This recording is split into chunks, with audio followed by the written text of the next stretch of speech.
Spears and Steinberg. Yeah. We went and saw Air. Of course, we saw Air. But during the previews, they showed a preview for a movie, something called Sweetwater, right? Yeah. Now, is this about him or is this about the Harlem Globetrotters? It's about him. It's about him and making his way into the NBA. Because eventually he plays with the Knicks. Yeah, because they don't want a black player in the NBA.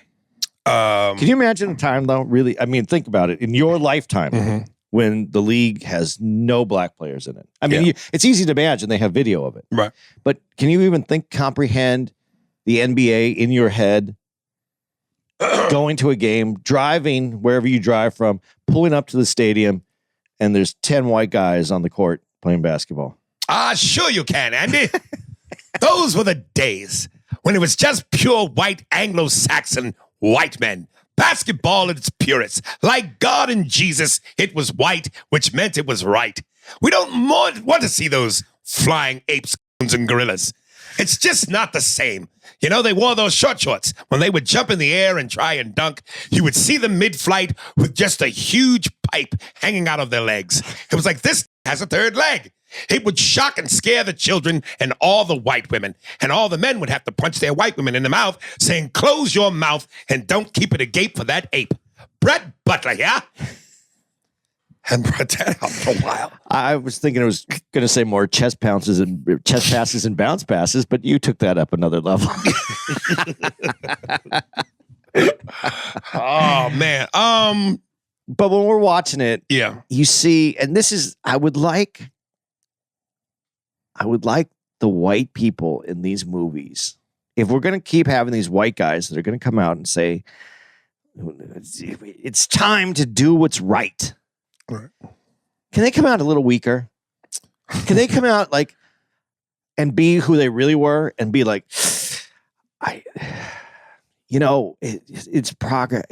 They deserve just one. Can we just? They didn't come out. They didn't march into the room and go, "It's right and it's time and it's there. Right. We're taking it over." And that's not what happened, man. Just be a little honest about it and say how you crack the door open a little bit, and right. Yeah, you're a good person, but did you really stand up? And I don't see anybody. How many white people were standing there and shouting as loud as Martin Luther King at the rallies? How many of those people were there?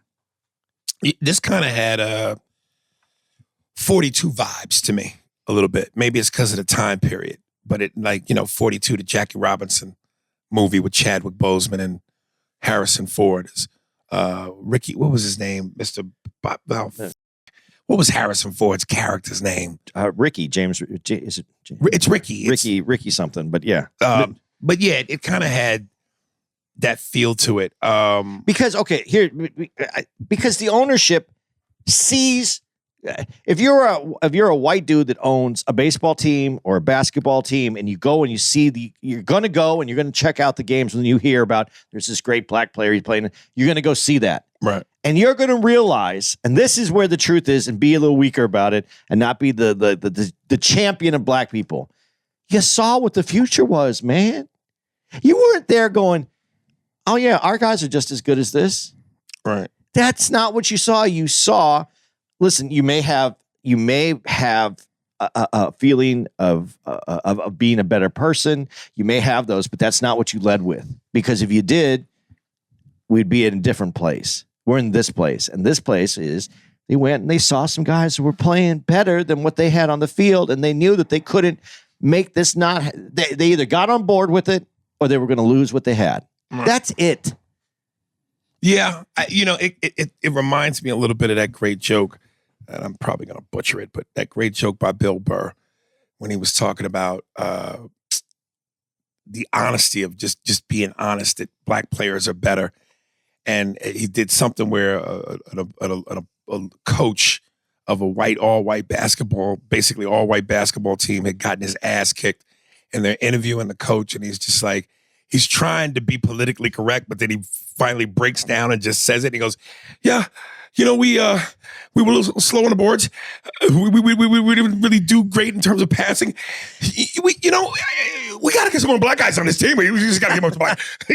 I'm butchering it up, but the way he did it as this coach who was just trying to talk about the X's and the O's, when really what it boiled down to was we need some more black guys on this team if we're going to be successful. It's just, you see these movies and listen, I mean, honestly, working with you as much as I did, being around you, being involved in the culture that I'm involved with more than I would have ever been. Yeah, I do see things differently. Yeah, I do see it. It has changed my perspective. And not only, and I'm even going to take it another step. It didn't even change my perspective. What it did is allow me a perspective. Right. Because when I would hear the savior complex of the white man in these black films, I never even really thought about it. Truthfully, you just see the guy and you go, "Oh, well, look what he did. That was nice of him." To do the right thing. To do the right thing was a nice gesture in a world that wasn't doing the right thing. But they always make it seem like it was just out of the goodness of their heart. I got to tell you, and it reminds me of another Bill Burr joke, which this to me was so genius because he gave the white, honest perspective from how he sees it. But that movie that was about the all-black swimming team, Bernie Mac was in it, Terrence Howard was the coach. And he was like, how many of these white people are evil movies are they going to make? It's all the way down to swimming. And I'm going to be honest, I don't think I give a He goes, I never saw white people at a pool trying to stop black people from jumping in. It just, oh man. So it reminded me of that too. And listen, I'm going to go see it. I don't know. I never heard of the dude, Sweetwater. Yeah. I don't know anything about him, but looks like a good movie. Well, and listen, when we talk about basketball too, let's I grew up, I was born in 1965. So, I mean, I was a teen in the 1970s, but towards the end of the 1970s. But I still remember, like, when I was learning how to play basketball when I was young, I mean, it was still about, they would talk down dunks. They would talk down passes.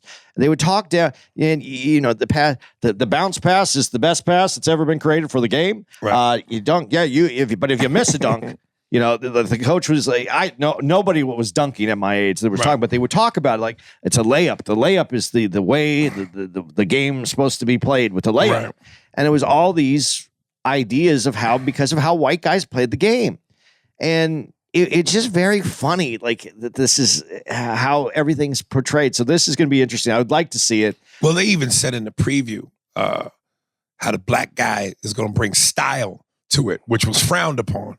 He's going to bring the razzle dazzle, which was frowned upon. So to your point, all the stuff, the basic, not so flashy, textbook moves that were, from the beginning that, of course, had the white man looking wonderful, but then he gets eclipsed by the razzle dazzle and the pizzazz of what black men bring to what black folks bring to everything. Well, street ball, because that's what they were afraid of, is street ball, which is just it is the way of saying black basketball, right? But it was because listen, man, how would you? If you went down to the park and saw black dudes playing while the white guys were these professional league guys, right? Are you not going to go, man, we need to figure this out because this isn't going to last? Yeah. So it's just funny. It's just funny how it's portrayed. I don't know how this one's going to be portrayed, but it did look somewhat like that. Right. Branch Rickey was the name of Branch Rickey. There it is. See, if you give me enough time, it comes to me. It's in there. But you have to have the ability to not fight back. But I did hear Branch Rickey was like he was. There has to be someone that stands up a little bit more than the rest, though. Right. And so he was. I'm not saying he wasn't a good guy. But let me ask you this, because this was Branch Rickey's thing. It's not about black or white, because dollars are green. So yeah. But that being said, did he really give a shit about Jackie Robinson or black people, or was it just about the money? No, I think honestly, I'm gonna maybe take it a different place. Yeah, it's about the money. Yeah, I think you can have a realization that what you're doing isn't correct. Those two things are there. But I also think if you're really involved, if you love something passionately, if you really love basketball, the way I love basketball, if I was that guy, I'm gonna put myself, and I saw the betterment of the game and the people that could make the game better, am I standing up for the person or for the game? Right. And I think I'd be standing up for the game, knowing that I'm looking at a group of people that are so playing if better. let's just take the money factor out of it completely. There's no money to be made. You still standing up for the game versus the person? If I really love the game, if I bleed the game, and I've seen guys that who play sports that, I mean, they bleed the game. Like, that's all that's important. How we're going to win, how we're going to dominate, how we're going to be the best. And if that's the way to get there, that's it. I think that's part of it. When you bleed the game, you're a purist. And when you bleed black, you bleed molasses. You bleed liquor. But let's have some things in the movie. Let's have some things where the guy goes, next thing you know, they're going to be putting Kool-Aid at the stands, and but have the honesty to say it. Why does it always have to be like this person is so pure? Give a little bit of the negative because it's the truth. I mean, they go out of their way to make these guys seem holier than anybody else, and they're not. They had the same. So you thoughts. don't believe that there were white guys with the correct kind of passion to want to do the right thing? I believe there are those guys, but okay, let's go. We'll talk about Red Auerbach, who had more black players on his team than anybody else. Where did all the black people that come to the game go, though? Wait, where did the fans? Where did they have to go watch the game? They sat in the stands, no? Upstairs. Oh, okay, right. I mean, yeah, you have passion, and you might be pragmatic. I think that's what someone would say to defend it. They're pragmatic. Yes, we have to open the door, but we have to open it up slowly, because if we open it up all the way, people are going to freak out and they're going to rebel. And maybe there is some truth to that because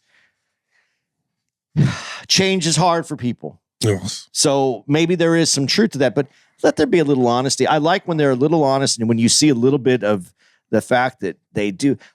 Like if we're going to portray Lyndon Johnson, are we going to take the fact that he used the N-word incessantly out of anything that he's ever done? He wasn't wholly because he signed civil rights bills, and he did more for civil rights than any of the other presidents, including JFK, which everybody would go to as the greatest guy. He did more, but he was from the South. And I talked about this on the podcast before. When I was in the South in the 70s, man, that word was thrown around like nobody's business. So you don't think that he was throwing it around like it was nobody's business? Right. But we always try to make let me rephrase that. We never try to make the black person look like they're without fault.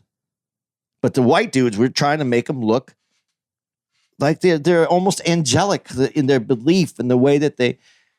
Let's be a little bit more honest about it. If we're going to continue to put them in that part, play them honest. Then show their weaknesses, show where they're fucked up. In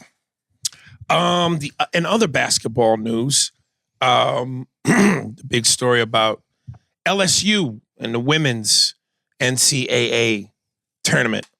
Now I don't pretend to know these names, but what was the white girl's name? You know?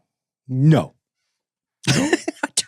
You really don't know? Don't. I don't even know the black girls. I don't know either one of them. Listen, I'm not knocking. You know what? I did see some of the action at the at the final, the women's final four. They're playing ball, man. They're playing ball. No, they're playing ball. Just like the men's game had to advance, they're playing ball. They're getting to a place where the game doesn't look forced. The talent Every is rising. clip I saw of who can we look it up real quick?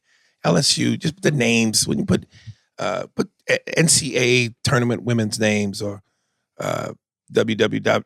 We don't really give a shit, but whoarethey.com. NCAA women's basketball champion. Where the fuck you at? Let's see. They got to pop up. Yeah, they're right here.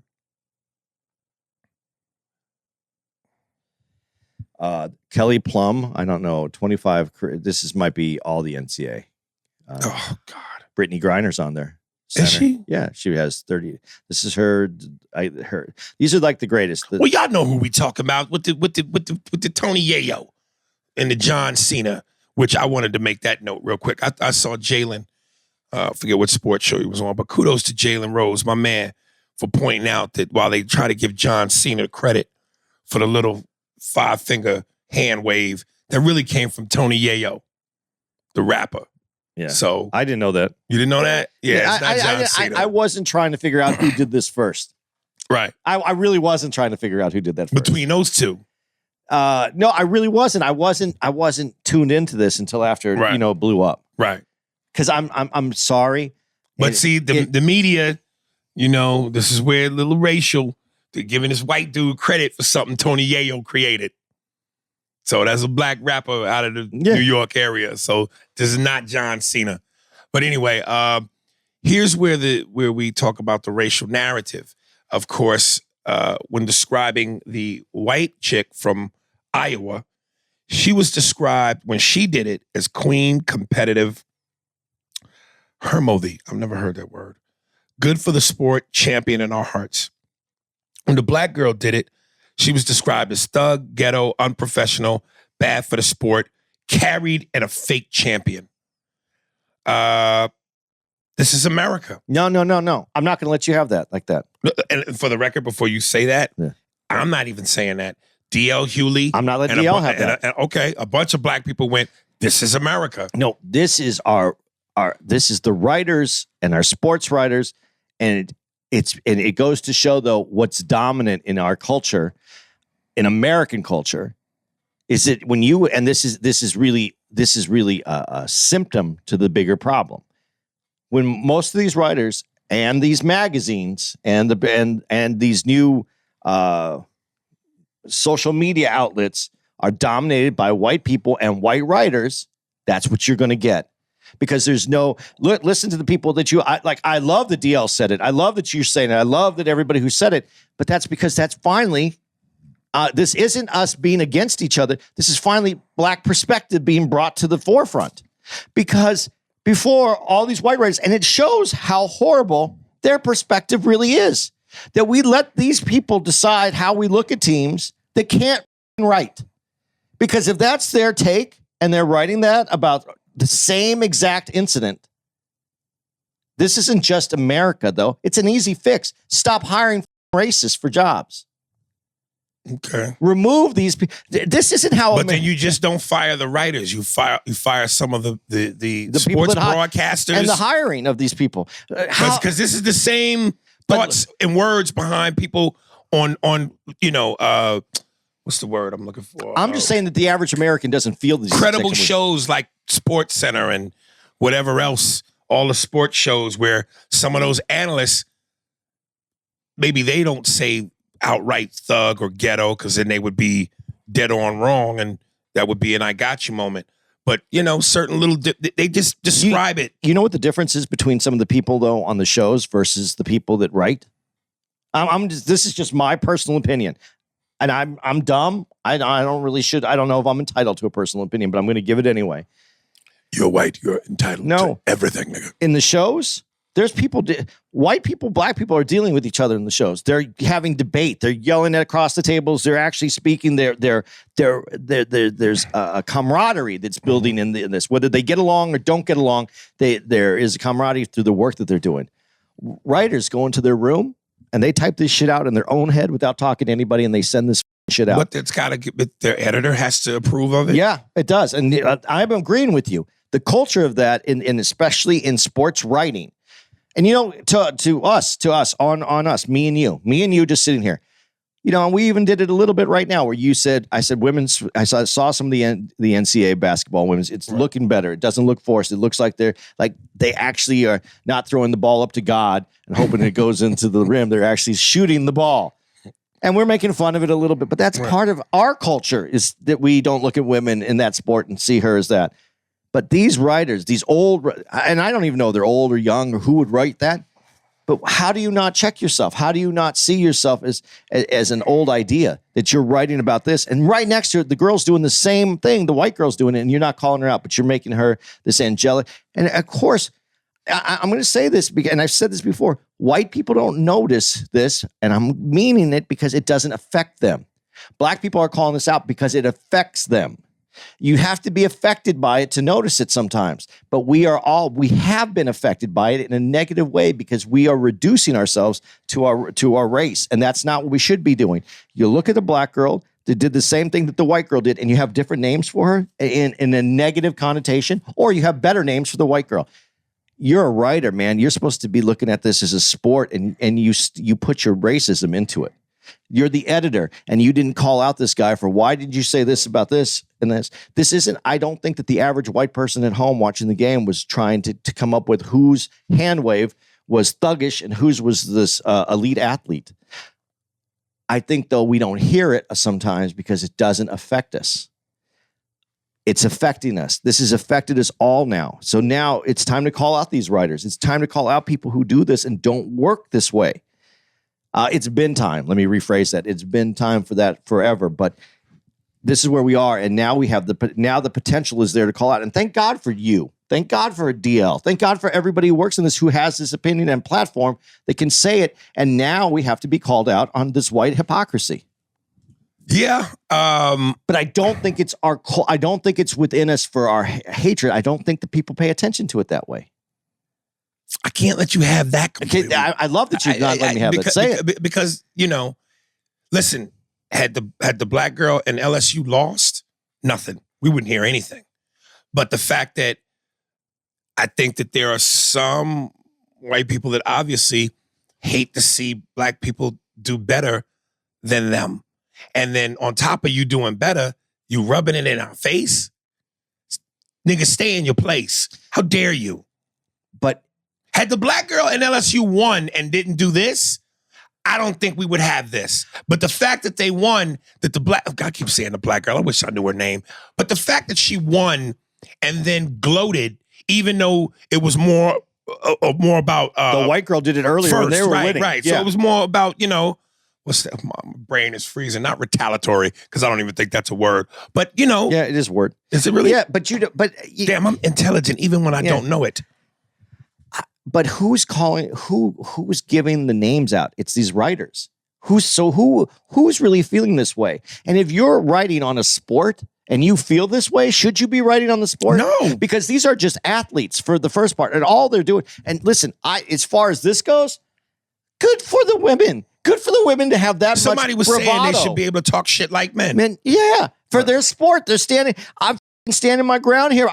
I'm delivering. I'm kicking your ass. What is wrong with that? Women should have that if they're in a competitive field. What I think what holds women back a lot of times in some of these competitive fields is they weren't allowed to be competitive.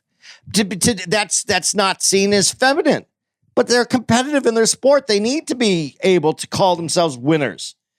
But this person who wrote that and named them, right, that wasn't about winning. That wasn't about the sport. That was strictly their perspective of how they saw a black girl versus a white girl. And like I said, I'm not giving it to you in that respect that I'm going to say that's America, where I'm going to put it all on America. I think America's let it gone on too far. And I think now they can, because there's some black voices that can actually speak up, that we can see the hypocrisy instead of just walking through it like, oh, it's normal. Because I think hypocrisy might be able to be replaced for normal. The word normal might be part of what American hypocrisy is. It's been normalized for so long that I don't think that you hear it, but in print, and you saw that. And I love how even in that picture, they wrote it bold. Thug. Yeah. You could see what it's representing. Right. I don't, again, it's on white America to recognize this. It is on a white America to recognize and call it out and say, hey, we don't need writers like this. It's past time. But I don't think that being, no, I'm going to give it back to you. DL's right. You're right. Because just being, what's that called? When you don't know the law and you break it, you're still responsible for it. So ignorance is no excuse for breaking the law or breaking a rule. You have to educate yourself. This has been going on a long time because white ignorance to black plight. That when a black person does it, they don't get it. So you know what? I changed my whole mind about what I just said right now. Shit. You're right. DL's right.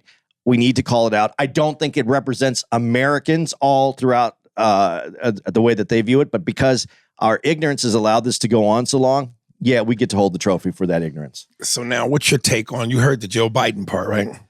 Yeah, but what did she go to Iowa? This is the thing that I'm going to ask you now. I don't know. But regardless, the tradition has always been only the winner goes to the White House. But I'm gonna go back to this. I thought I heard someone say she went to Iowa. So here's my other thing, and here's where I will take this to another level. And now, for all the stuff that I just said about women's sports and how it looked good, and how this is a woman, Jill Biden, isn't her Dr. Biden, whatever her name is? I guess. A woman's perspective. There's no losers. They're all winners. That's so vaginal. Such a vaginal You know, thing to say. but I didn't hear any men calling for that. The first time I've ever heard this is Joe Biden. There's been plenty of white people that could have asked both teams to come to the White House. But isn't it odd that for all the tradition that has always been there, That a white woman? no, not that a white woman. I'm just saying that Did a woman? that it's never been for the loser to come to the White House. No, but who suggested it? Joe Biden. A white woman. I think this is a very woman-like kind of thing to do that isn't a competitive athlete and not understanding what that means. You think it's more a woman thing or a white woman thing? Like, in other words, do you think there's anything, because the undertone of racial, like, so all of a sudden the loser gets to come, who happens to be the white girl who did the Tony Yayo. I think it's a white woman thing because of this. Black women have experienced deferment of what their needs are to be met before white people. So when a black woman succeeds over a white woman, I think that it's time to celebrate. Not just, and this goes against some of the things that I say as far as us being separate and together. But yeah, when a black person succeeds, there has to be, it's double. Because first of all, you succeeded. We all want to succeed. But for a black person, you got past all the obstacles that were put in front of you that others didn't have to go through. So there's the double achievement. So I don't think a black woman would have said, yeah, I think they both should go. Because they would have recognized what the achievement was, and that's how you win. But a white woman going to that game and just seeing that it was competed and it was so hard, and one team was winning before and one team. I'm not saying I know this woman. I don't know the Bidens. But damn, doesn't it sound very white to invite both teams? Yeah. Without trying to even make it racial. Just doesn't it sound like a white woman? Well, listen, if you go off the response that a lot of black women had on social media when Jamie Lee Curtis beat out Angela Bassett for the Oscar, to your point about black women being, what was the word you used? Denied or deferred. Black women have, been deferred for so long historically that it was like deferred for preference of white. Right. Yeah. And nobody's saying that that's why Jamie Lee won it, but it just added to the whole, black women have always been slighted in this country. And the woman who didn't give the performance nearly half as good, who was less deserving, won it. Bullshit. So to your point, I don't see a black woman saying both teams should come to the White House. I don't either. I don't think that they would have said that. I think this is a very white woman thing to say.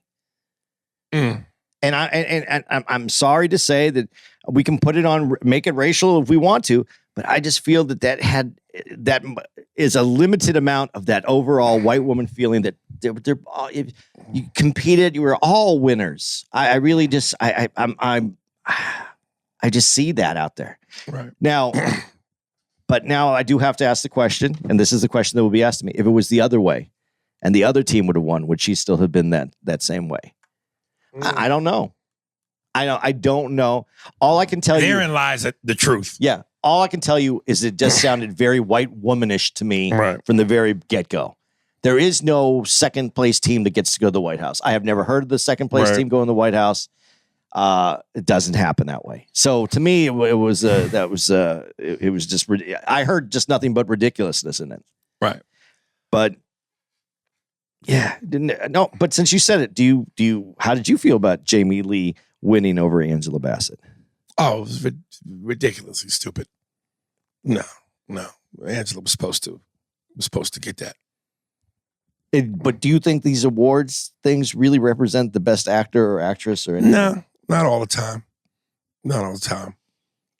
You know, there's that Lucci chick that never. I don't know if she ever won. From All My Children. Yeah. Yeah.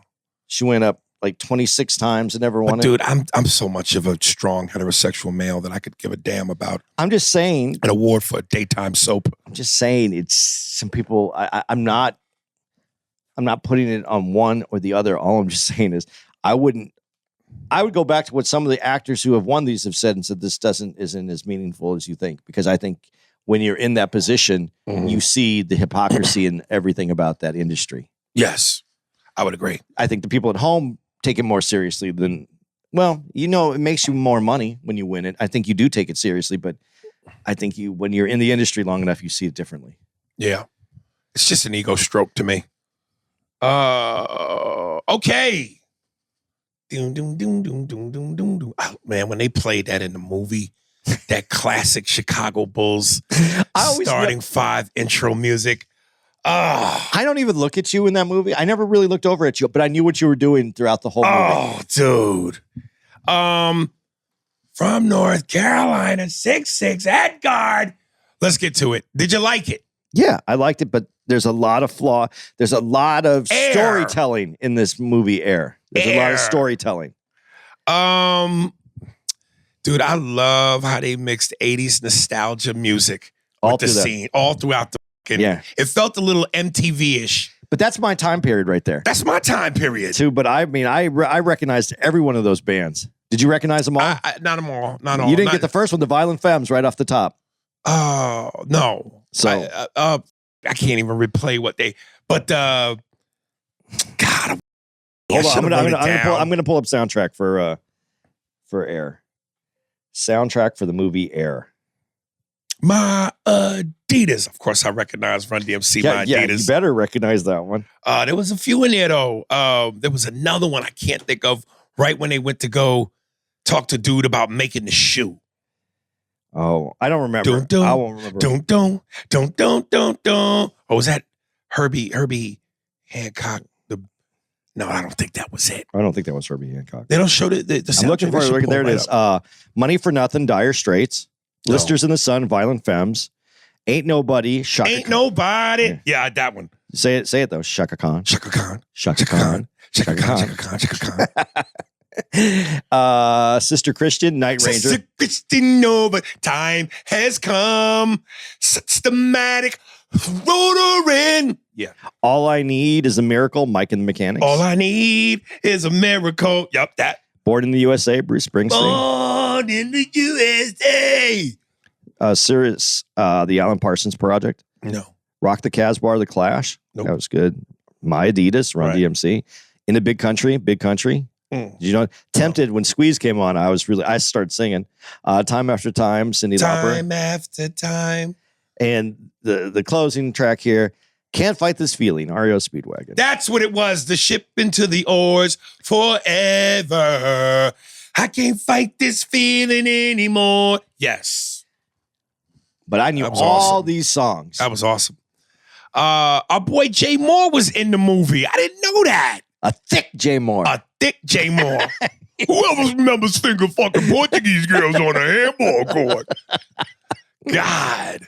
It was cool to see him though. It was cool the way he popped out. Listen, and I joked about it. He and I both are so far removed from our Jerry Maguire days, but damn, son, Jay got thick on us, man. Now we know what his character looks like from Jerry Maguire today when he was playing. What's the who is he supposed to be though in that? And what? In Jerry Maguire, it's loosely based on a real. Is it? Yeah, it's not Falk because Falk's in this one. Yeah, he was a sports agent. I forgot. I don't know. I never even knew that. I mean, I thought it was a fictitious character. They're all it's fictitious, but they kind of have a little thread to all of them because Tom Cruise's character is somebody too. I don't remember. No, right. So yeah. Anyway, but it was cool to see Jay Moore pop in there. Just did his business. Got out little bit. Dude, I love when again, underdog. I love these underdog stories. And it just is amazing how so many people get paid to have these jobs to be right when they're so wrong. Like when dude said, nobody wants to see Barkley on TV.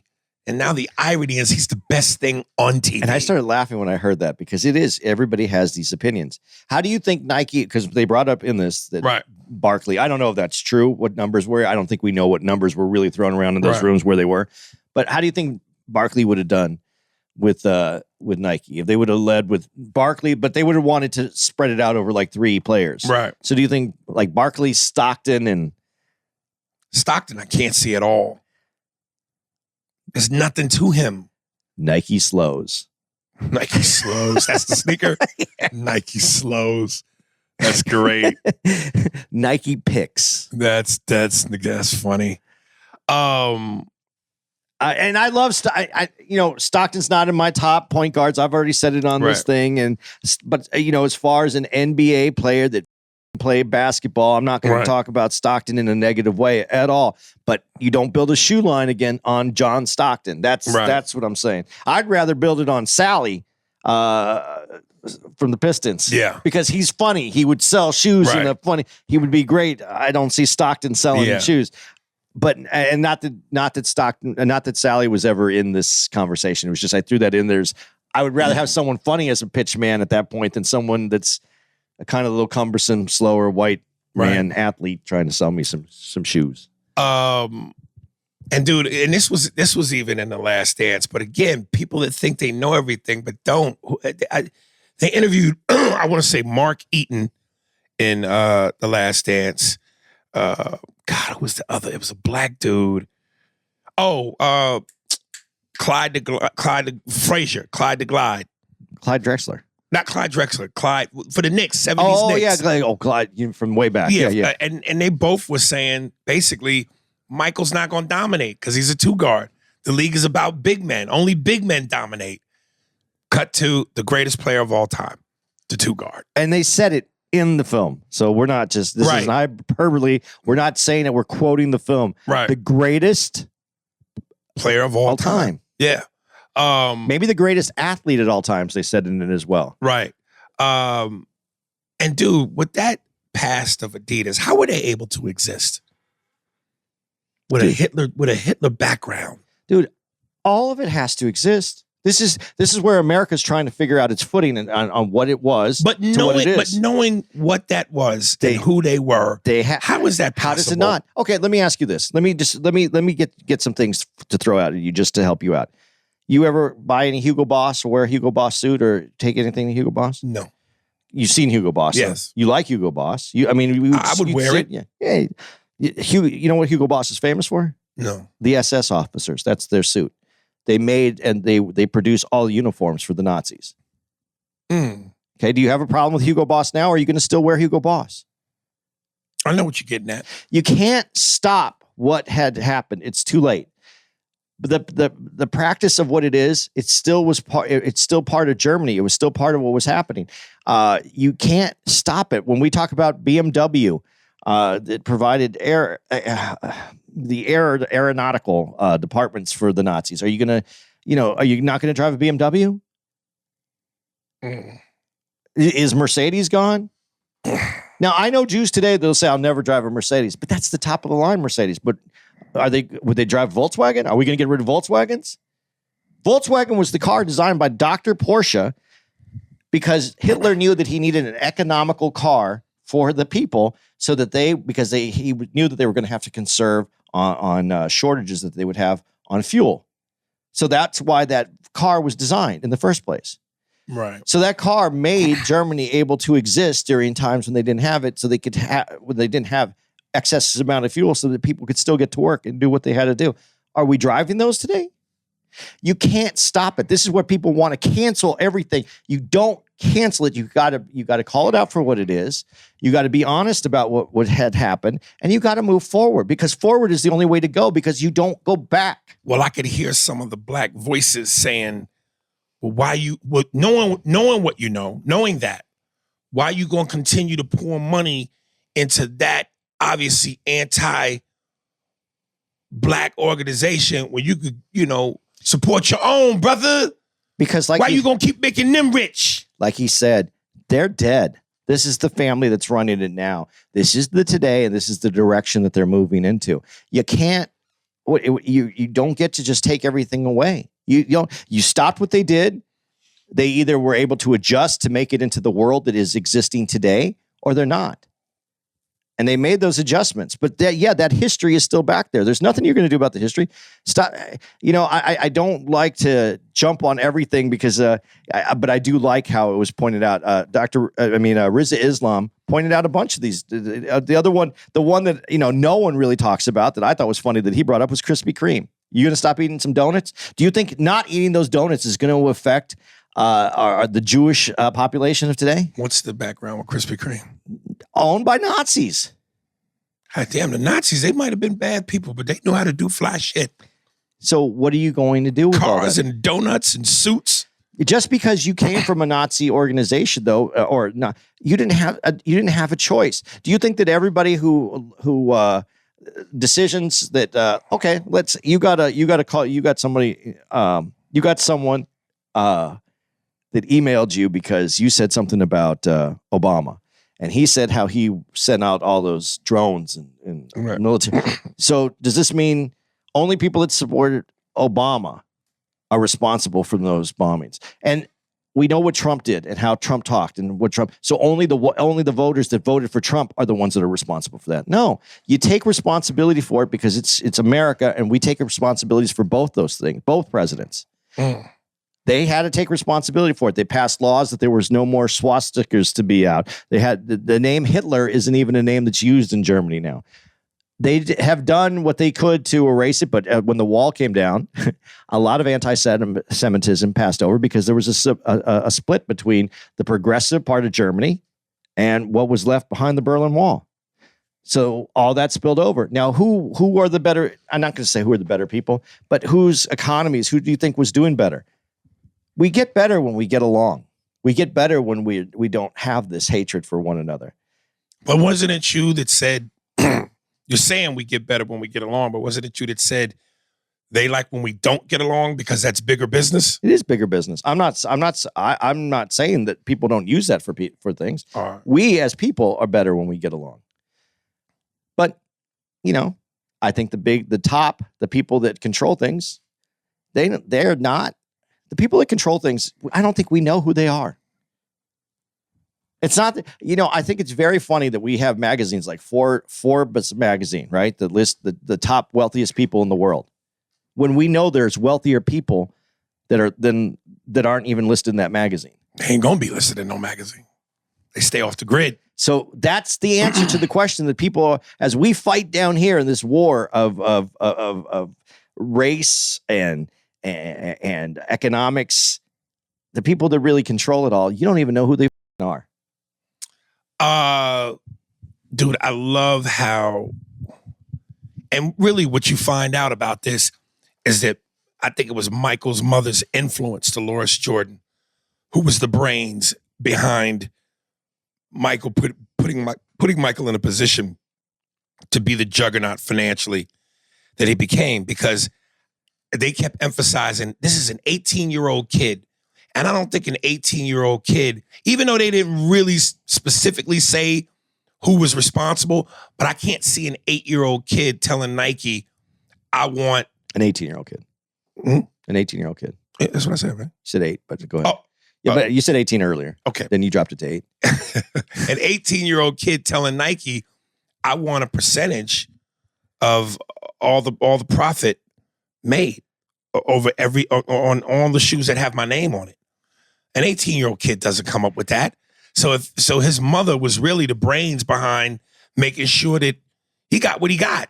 This movie feels to me, and this is where I'm saying this is a movie. This isn't a documentary.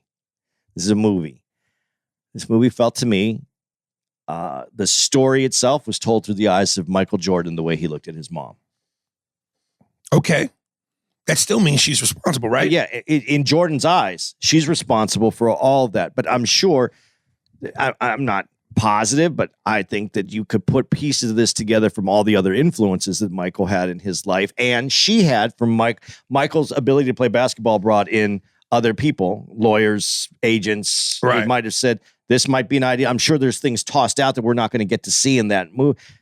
I don't think that anyone who hasn't had any experience with this kind of level that we're going to be talking about that Michael was at, and we got to remember, we look at Michael with esteem. We put him on a pedestal when we talk about this. He was the third pick. He wasn't the number one pick.